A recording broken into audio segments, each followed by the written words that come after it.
All right, so what we're going to do today is we're going to actually do a simple stain. So the simple stain that we're going to be doing is methylene blue. So this is actually a blue color. It will stain if you use it. And so what the stain does is it actually has a positive charge to it. And the cell that I'm going to take has a negative charge.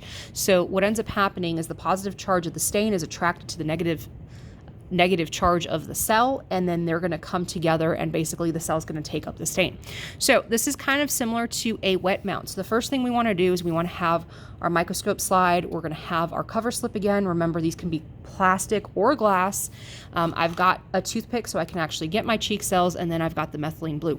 So I'm going to start by placing a drop of the methylene blue on the slide itself. Make sure that that's closed fully.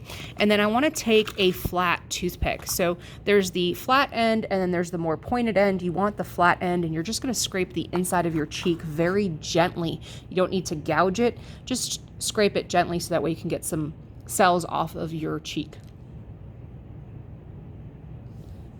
So once I've got my cheek cells on the toothpick, I'm just going to go ahead and mix in those cells with the methylene blue. And I'm kind of going to try to smear it out just a little bit so that way it's not so concentrated in the center. Once I'm done with that toothpick, I will actually throw it away, and then I'm going to take my cover slip. Remember, your cover slips, you want to place them at that 45-degree angle, and then you're just going to let that cover slip drop on top of the methylene blue stain.